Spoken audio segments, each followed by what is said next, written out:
La Sociedad Española de Radiodifusión, a través de su gran cadena de emisoras. Once upon a time, not that long ago, there was a young man named Eleuterio.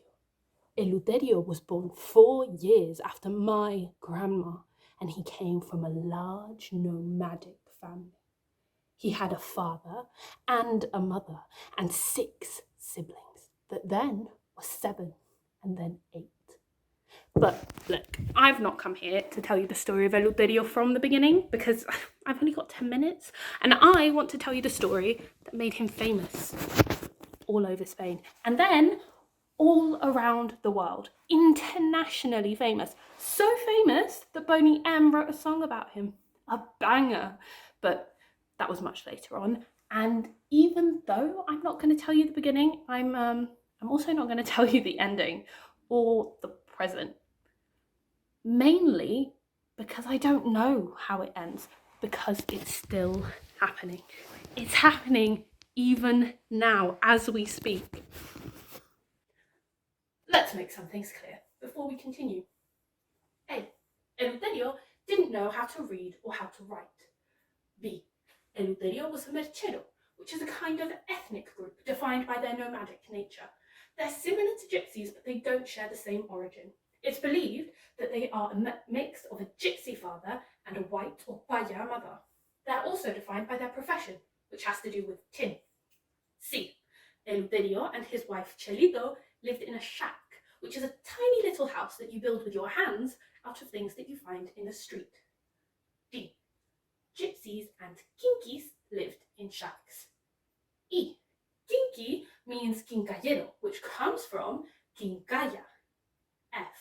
Quincalla means tin, and it has to do with what I said before about their profession. The quincalleros fix your pots and pans and so on. Or, well, they did. G. It's not good to be a kinky, or to be called a kinky.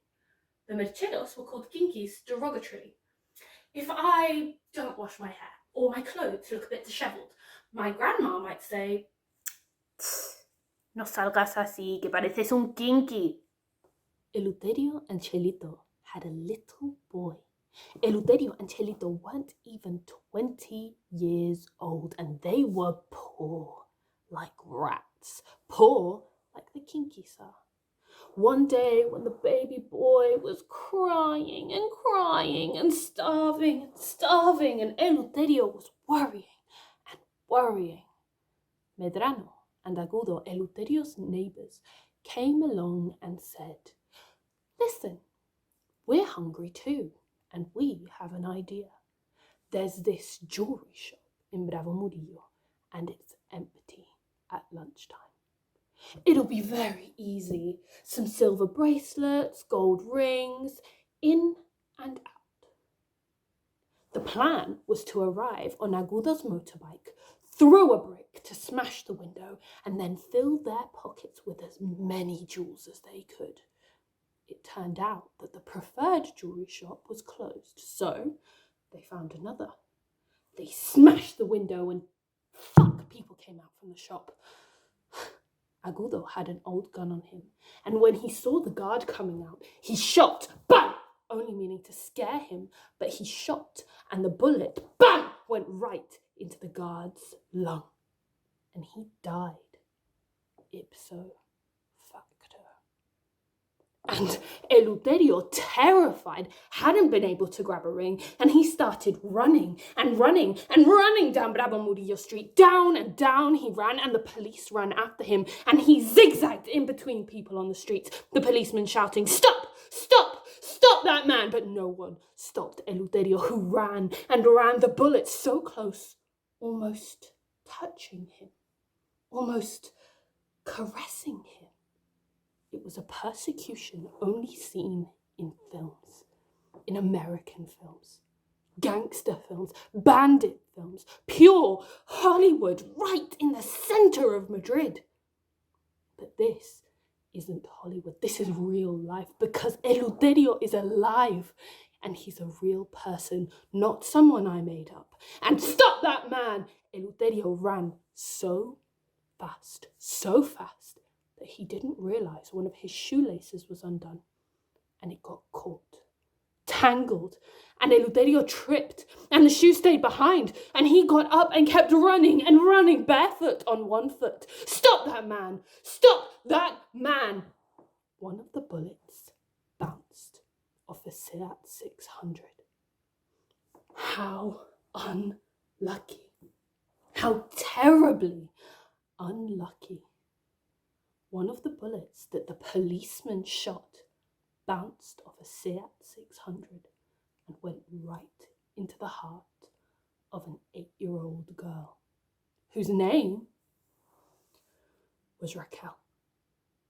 Eleuterio didn't know about Raquel's death until they got him, and they took him to court. And when they took him out of the car, people started yelling and shouting, "Murderer! Criminal! Outlaw! Asesino! Asesino!" In the basements of Puerta del Sol, which was the Dirección General de Seguridad, Eleuterio was wildly tortured. All of this happened the year my mum was born. The police did these things in the year my mum was born. My country was a dictatorship in the year my mum was born. Men tortured other men in one of the most famous landmarks of Madrid in the year my mum was born. What the fuck? When my parents were little, the news was full of Elute, not of Eleuterio Sanchez, of Elute, a working class hero, says my dad. My abuela, on the other hand, keeps saying, "Yo no entiendo, ¿por qué quieres contar la historia de este hombre?" Abuela, because it's fascinating and really performative how they made a character out of a man, how Elute wasn't Eleuterio's invention, but others' baptism, others' creation. He was Spain's creature, and the police's and the media's, and because he had more than 6,500 guardia civiles looking for him all over the country. And how is it possible that a kinky, a merchero, a nomad who didn't know how to read or how to write could turn into a escapee, a prison breaker, a gangster, a leader of organized crime? Don't you find it fascinating? Don't you find our history, our ideology utterly fascinating? I hear her sigh at the end of the line, and I understand, or, well, I think I understand that when you've lived in a Spain where people are tortured under one of the key monuments of the capital, literally right underneath the clock that we all watch expectantly on New Year's Eve, maybe then the fascination just isn't there, because you lived the fear and the horror and the censorship and the lack of love. I let my mom read a draft, and she said, "But why don't you talk more about Elute?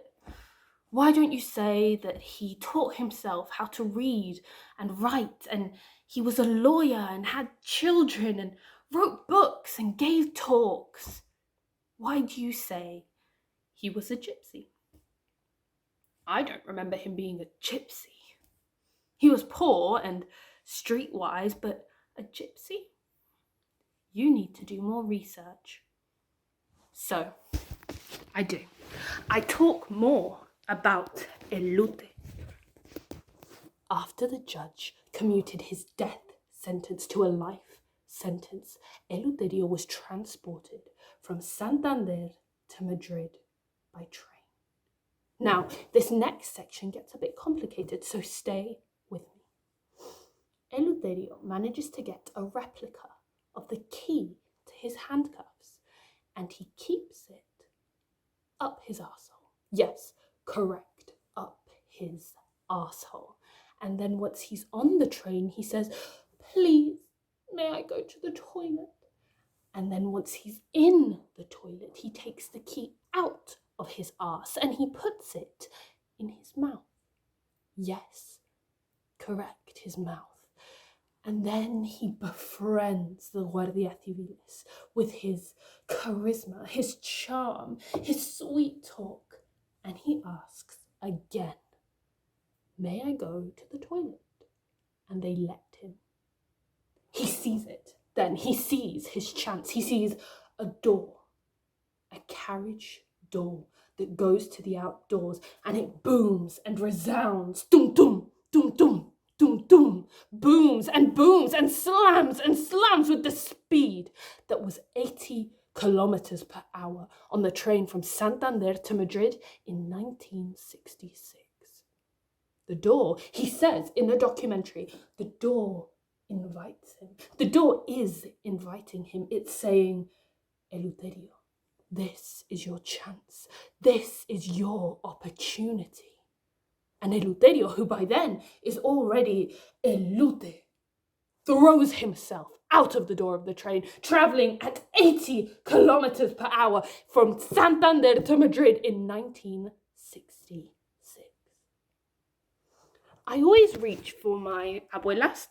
My abuela and her sister, they come in this pack called Las Abuelas, and I reach for them searching for unique inspiration. I search and search for extraordinary moments, for life-changing, transcendental memories. And I'm always disappointed or surprised or, I don't know, humbled, I guess. Because when I call to ask about Elute and the 60s and Franco, but especially about Elute, I'm confronted with reality. And the reality is Las Abuelas didn't have time in the 60s for Elute. "Yes, we heard the news," they both say. "Yes, they told us he was very dangerous."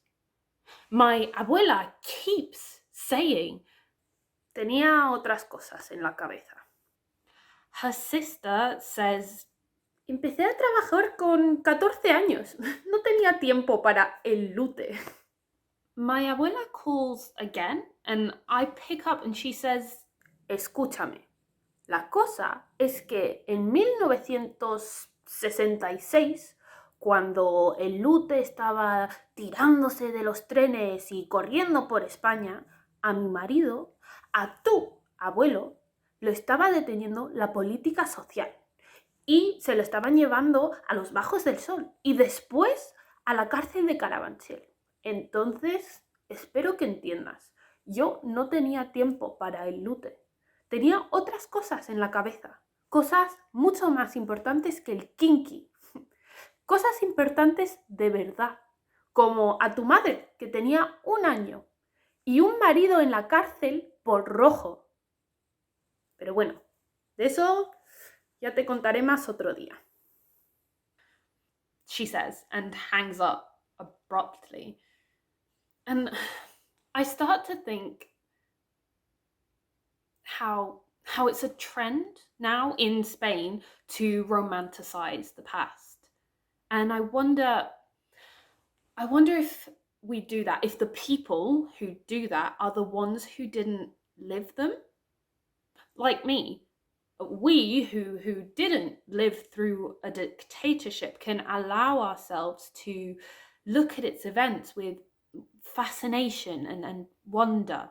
We can allow ourselves to idealize and fantasize and fableize, which I guess is a word I just made up right now, and it means to make a fable out of something. But yeah, okay. So we allow ourselves to fableize other people's lives.